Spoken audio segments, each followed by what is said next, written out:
Muy buenas, te doy la bienvenida a esta clase magistral en la que vas a descubrir y aprender que 5 competencias emocionales debemos desarrollar como padres o madres o docentes, si es tu caso, para transmitir una correcta gestión emocional a nuestros hijos o alumnos. Lo primero que debo contarte es que esta clase va a ser grabada del tirón, es decir, ni se va a editar ni se va a cortar. ¿Por qué? Pues a mí me da muchísima tranquilidad poderlo hacer en directo, porque además un montón de cosas que se me vayan ocurriendo te las voy a ir contando conforme me vengan a la cabeza, y para ti porque vas a ver que es muchísimo más natural, como si estuviésemos uno delante del otro, que creo que es mucho mejor para los dos. Bueno, lo primero que tengo que hacer, o lo segundo en este caso, es presentarme. Mi nombre es Nacho Marco y soy el director de Marcáis.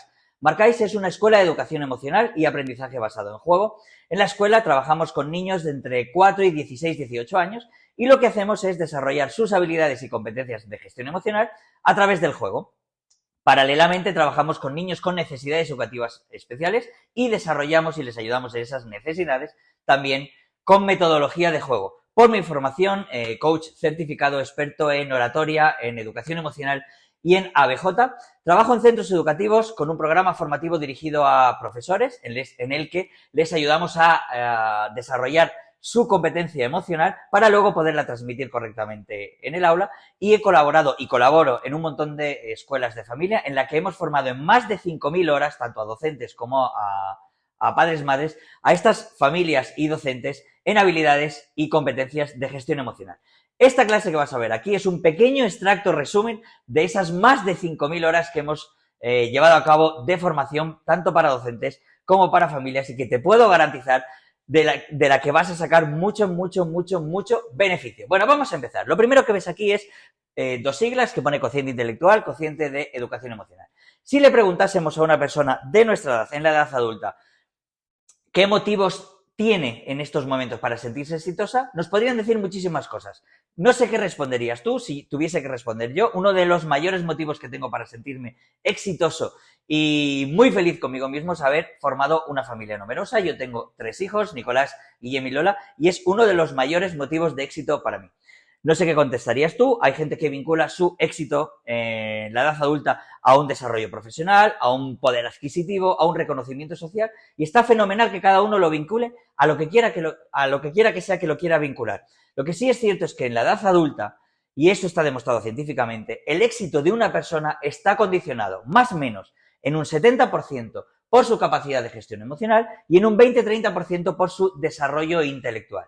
¿Qué queremos decir con esto? ¿Que nos olvidamos de la parte académica? Para nada, mis hijos están los 3 escolarizados y hay más o menos 1 millón de docentes en España, entre todas las etapas educativas, que se dedican, y además son las personas que mejor saben hacerlo, a desarrollar a mis hijos intelectual y académicamente. Yo estoy como padre para dar soporte en todo lo que ellos necesiten, pero son ellos los que están formados para desarrollar mis hijos intelectual y académicamente. Además, es un 20 y un 30 o un 30% de su éxito en la edad adulta, y es importantísimo por apertura de puertas, por madurez, por desarrollo de funciones ejecutivas, por un montón de cosas. Por lo tanto, la parte del desarrollo académico es importantísimo. Sin embargo, como padre, me preocupa muchísimo el 70% del éxito de mis hijos, en este caso si estuviese hablando de mis hijos, porque está vinculado a su desarrollo emocional. Y va a ser muy complejo que mis hijos emocionalmente se desarrollen como deben si su padre o su madre, en este caso mi mujer Conchi, no estamos desarrollados a nivel emocional como corresponde.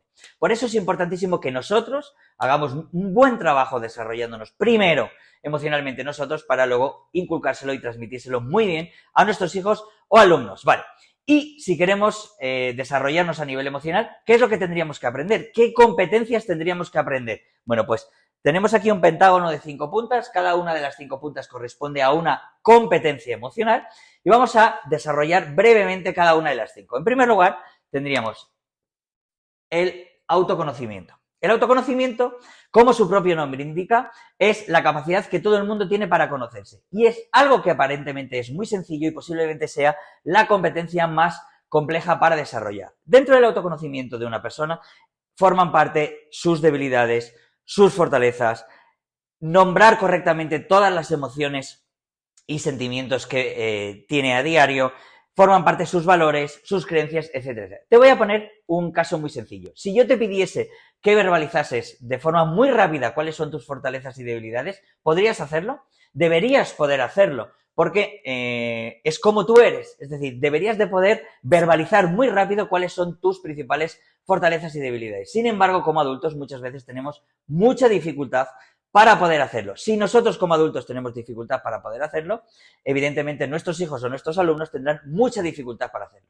Muchas veces nos salen con mayor facilidad verbalizar nuestras debilidades porque ponemos mucho foco en ellas y sin embargo nuestras fortalezas pasan como un poco desapercibidas. Además, vivimos en una sociedad en la que decir en lo que uno es bueno puede quedar o puede ser tachado de arrogante y nada más lejos de la realidad. Si yo tengo la capacidad de decirte en qué soy bueno, en qué soy débil, en este caso cuál es una debilidad mía, tengo que tener la misma capacidad para poder decirte en qué soy bueno. Por ejemplo, si yo soy una persona rencorosa, tengo que podértelo decir con la misma fuerza que decirte que soy una persona que habla muy bien en público, porque también lo hago muy bien. Por lo tanto, que nosotros podamos nombrar fortalezas y debilidades con la misma intensidad y con la misma facilidad ayudará a nuestros hijos a que ellos lo puedan hacer. ¿Qué error muchas veces cometemos como padres o como docentes? Bueno, pues uno de los principales errores es que como nos preocupa el correcto desarrollo de nuestros hijos, enfaticemos y focalicemos mucho en sus debilidades, es decir, en qué es lo que tienen que mejorar.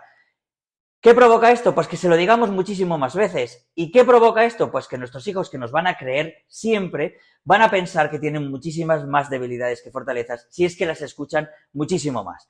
Yo no digo que haya que mentir a nuestros hijos. Nuestros hijos tienen que escuchar de nuestra propia voz que tienen una serie de debilidades y una serie de fortalezas, pero tienen que escuchar las dos con la misma intensidad y con la misma cantidad porque las tienen. Para ello nosotros tendremos que haber desarrollado un muy correcto autoconocimiento. Dentro del autoconocimiento, como te decía, forma parte el saber nombrar e identificar qué emoción estoy sintiendo. Y te voy a poner un ejemplo muy sencillo. Como adulto que eres, seguro que has sentido alguna vez en tu vida envidia o celos. Bueno, pues ¿y cuál sería la diferencia? Porque a nivel sensaciones son muy parecidas, pero a nivel resolución, si es que hay que resolverlas, no tienen nada que ver y por lo tanto tenemos que estar muy seguros de que estamos sintiendo envidia o de que estamos sintiendo celos. Bueno, pues la diferencia entre ellas es una cuestión de posesión. Una persona siente envidia por algo, puede llegar a sentir envidia por algo que no posee y una persona siente celos por algo que cree que le posee o que es de su pertenencia. Por ejemplo, un niño puede sentir celos de un hermanito que va a llegar porque cree que sus papás le pertenecen y además le pertenecen solamente a él. Y yo puedo sentir envidia de un coche si es que veo un coche pasar y no lo tengo, porque si lo tengo no sentiría ningún tipo de envidia. ¿Entendida la diferencia, verdad? Pues para eso es importante que nosotros sepamos exactamente qué es lo que estamos sintiendo, porque las emociones de nuestros hijos van a tener el nombre que nosotros le demos. Un niño sabe que tiene miedo si tú le dices que tiene miedo. Un niño sabe que se ha enfadado porque le estás diciendo que se ha enfadado. Un niño sabe que un montón de cosas porque tú se las estás diciendo. Por lo tanto, vamos a tener que ser muy objetivos con la emoción que estamos sintiendo o con la emoción que están sintiendo nuestros hijos, porque ellos la van a catalogar en función de lo que nosotros le digamos. Eso formaría parte del autoconocimiento y te puedo asegurar que es posiblemente la competencia o una de las competencias emocionales más importantes a desarrollar y a edad lo más temprana posible.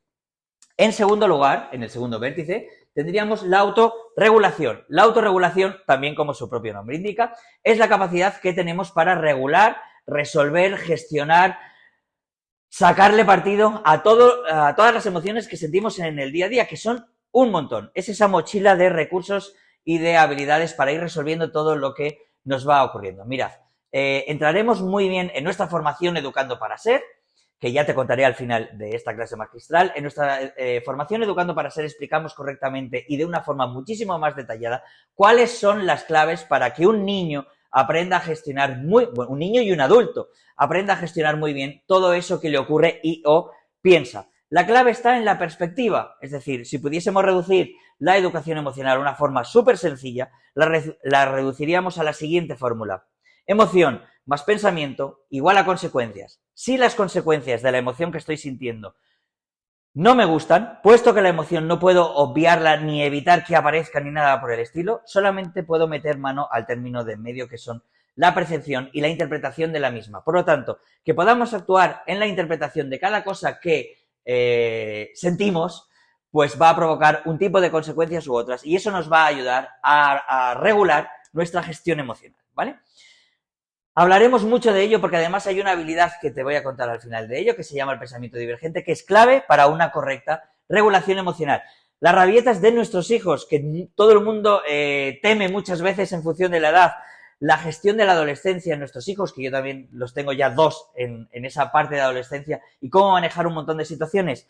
La clave es una correcta regulación emocional adulta. Si queremos provocar un cambio en nuestros hijos, los primeros que tenemos que provocar un cambio somos nosotros y, por lo tanto, los primeros que tenemos que tener bien desarrolladas las 5 competencias somos nosotros. Bien, vamos a por la tercera.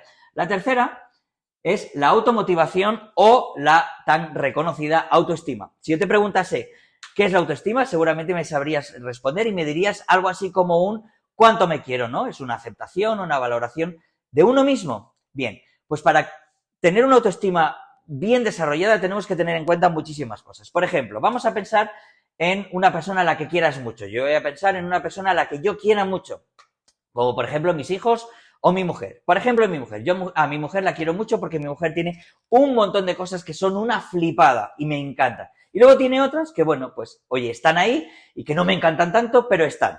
Para que yo pueda querer a mi mujer, tengo que saber que tiene todas estas cosas y todas estas cosas. Las tengo que aceptar, las tengo que valorar y posteriormente a ello, eso me permite quererla. Bien, pues si la autoestima es un cuánto me quiero, para que una persona se pueda querer, lo primero que tiene que tener bien desarrollado es un autoconocimiento, porque sin ese autoconocimiento bien desarrollado, difícilmente nos vamos a poder querer. Cuando una persona tiene la autoestima bajita, cuando nuestros hijos tienen la autoestima bajita, cuando nuestro adolescente tiene la autoestima bajita, posiblemente es que dentro de su autoconocimiento solamente se esté centrando en aquello que no funciona. Y es que hay un montón de cosas que no funcionan en nuestra vida, pero si solamente nos fijamos en ellas, nuestra autoestima baja por completo. Puestos a pedir, yo quiero mi autoestima alta. Puestos a pedir, quiero la de mis hijos alta, la de mis alumnos, la de mis seres queridos, las quiero muy alta. Pero hay que tener muchas cosas en cuenta. En primer lugar, para tener la autoestima en un nivel alto o deseado, hay que tenerla baja, por una cuestión de comparar. Es decir, estar siempre aquí es completamente imposible. Si estamos siempre aquí es que nos estamos perdiendo algo. Una cosa es que tengamos una capacidad muy potente y muy buena para resolver todo lo que nos ocurre en el día a día. Pero es cierto que el día a día y la vida nos va dando bandazos de aquí para allá y que puntualmente hacemos un pequeño bajoncito porque las cosas nos afectan. Otra cosa es que tengamos una muy buena capacidad para resolverlo, pero estar siempre aquí es muy complejo. Por lo tanto, para tener la autoestima alta es importante saber que puntualmente la tendremos algo más baja. Y, en segundo lugar, para tener una autoestima alta hay que tener desarrollado un muy buen autoconocimiento. Por eso es importantísimo que nosotros sepamos conocernos para que nosotros ayudemos a nuestros hijos a que se conozcan. Cuidado con las etiquetas que les ponemos a nuestros hijos. Eso va a formar parte de su autoconocimiento y los va a limitar posiblemente para siempre. Cuidado también con las creencias. Tenemos creencias limitantes y creencias potenciadoras. Si nuestros hijos crecen con muchas creencias limitantes, van a tener una muy gran dificultad para desarrollar una buena autoestima y un buen desarrollo personal y profesional en general. Bueno, hablaremos de ello todo en la formación Educando para Ser, de la que te voy a contar un poquito más tras finalizar esta clase magistral. Bueno, hay dos formas de desarrollar una correcta autoestima o dos formas mucho más rápidas de desarrollar la autoestima. En primer lugar es saber tener objetivos y poder conseguirlos. Un adulto se supone, y hablaremos también de ello en la formación, se supone que sabe establecer objetivos y sabe cumplirlos. Lo que muchas veces obvia y no tiene en cuenta es que para que un objetivo se cumpla tiene que reunir una serie de requisitos y el hecho de que no los reúna impide que se cumplan más del 80% de los objetivos que nos marcamos como adultos. Si nosotros no sabemos hacerlo, muy difícil lo saben hacer los niños. Los niños no tienen orden de magnitud de tiempo ni de capacidad. Por lo tanto, muchas veces se proponen conseguir cosas que están muy fuera de su alcance en el tiempo que se lo han propuesto. Si el adulto que está alrededor no es capaz de filtrar todo eso, el niño no va a conseguir aquello que se propone y por lo tanto se nos va a frustrar y eso va a acabar mermando mucho su autoestima. Por lo tanto, como adultos tenemos una labor importantísima en desarrollar una habilidad para saber plantearnos qué cosas sí podemos conseguir en este tiempo en concreto y qué cosas habría que esperar tal vez un poquito más de tiempo. Y hay una forma mucho más rápida de poder subir nuestro estado de autoestima y es tener actividades de placer. ¿Qué es una actividad de placer? Pues bueno, una actividad de placer es aquello que podríamos estar haciendo durante miles de horas sin parar, sin mirarnos el reloj, porque estaríamos disfrutando muchísimo de ella y que tras ella nos sentimos infinitamente bien. Es importantísimo que como adultos tengamos actividades de placer a diario, ya no a lo mejor de 5 horas, sino de 5 minutos, de 10 o de 15 minutos. ¿Por qué? Porque eso ayuda muchísimo a nuestro equilibrio emocional y nos permite abordar todas las situaciones del día a día de una forma muchísimo más eficaz y resolutiva. Si eso nos sirve a nosotros, te puedo garantizar que a tus hijos y a los míos les sirve muchísimo. Pensamos muchas veces que nuestros hijos, por el hecho de ser niños, disfrutan en su día a día. Y muchas veces nada más lejos de la realidad. Tenemos que permitir, provocar o incluso forzar que nuestros hijos lo pasen bien un mínimo de tiempo a diario, porque eso los va a ayudar muchísimo a equilibrar su gestión emocional, su regulación emocional y por lo tanto va a elevar su nivel de autoestima. Bien, hemos hablado de 3 competencias emocionales que de momento tienen que ver conmigo mismo: autoconocimiento, autorregulación y autoestima. Nos quedan dos porque vivimos con gente y por lo tanto tenemos que saber desarrollarnos y relacionarnos correctamente con ellos. La 4ª competencia emocional sería la empatía. Bueno, la empatía no es una moda, no es algo que haya que hacer porque se lleva. La empatía es una necesidad, porque la empatía es la principal arma para prevenir y resolver un conflicto. Si una persona es capaz de conectar o entender y respetar a la otra parte, posiblemente el conflicto, si se ha producido ya, se baje de intensidad, y si no se ha producido, posiblemente ni se resuelva. Muy bien, es importante tener en cuenta que los niños saben empatizar casi de una forma genética, es decir, no tendrían ni que pensar en empatizar. Somos los adultos los que muchas veces provocamos que esto lo desaprendan porque nosotros lo hemos desaprendido. Bien, vamos a entrar en qué es exactamente empatizar. La empatía, como te decía, no es una moda, es una necesidad. Empatizar no es ponerse en el lugar de alguien. Ponerse en el lugar de alguien es completamente imposible e incluso es un acto de arrogancia. La empatía es saber conectar con lo que está sintiendo la otra persona, entender, respetar y vislumbrar muy bien cuál es su punto de vista para no emitir ningún tipo de juicio. Muchas veces cometemos el error de pensar que empatizar solamente se empatiza cuando alguien no se encuentra bien, que evidentemente hay que hacerlo. Pero hay que tener en cuenta que uno de los errores más importantes que muchas veces cometemos con nuestros hijos es que no empatizamos cuando les pasan cosas muy flipantes. Te voy a contar algo: a nuestros hijos, a nuestros alumnos les pasan cosas muy guays y muy tops todos los días. Pero es nuestro día a día loco, nuestra poca capacidad de tiempo o nuestra poca capacidad de prestarles atención lo que hace obviar esas cosas tan chulas que nos van a contar muchas veces y que vienen a contártelas y que no les haces ni caso.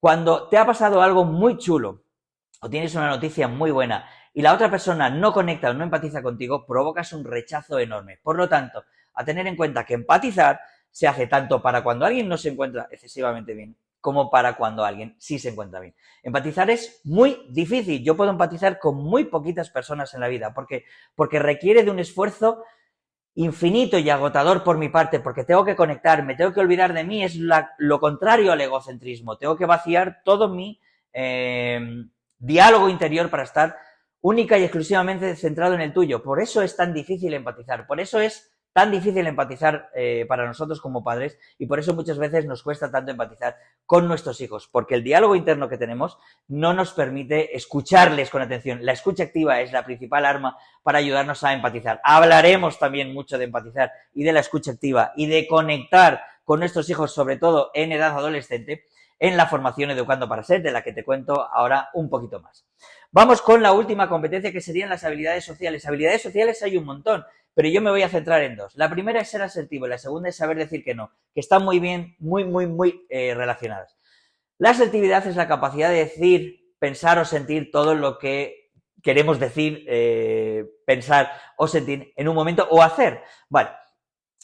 Para ser asertivos, bueno, en primer lugar hay que tener en cuenta que para ser asertivos podemos decir todo lo que vayamos a decir sin cruzar la línea que permite hacerle daño a alguien. Es decir, yo puedo dar siempre mi punto de vista y mi criterio, pero no puedo cruzar el hecho de que te esté haciendo daño con el hecho de decírtelo, ¿vale? Bueno, para ser asertivos tenemos que tener en cuenta que la asertividad es un estilo de comunicación. Cuando no somos asertivos, o bien somos agresivos o bien somos pasivos. No necesariamente físicamente, sino verbalmente. Una persona agresiva, que no es asertiva, es la que defiende su criterio de muy malas formas, porque es la única forma que tiene de defender su criterio. Una persona pasiva es la que permite que el criterio de los demás quede siempre por encima del suyo y se deja llevar y cede continuamente, y eso provoca muchísimo malestar en la persona. Por lo tanto, diríamos que la asertividad en estilo de comunicación estaría en el centro.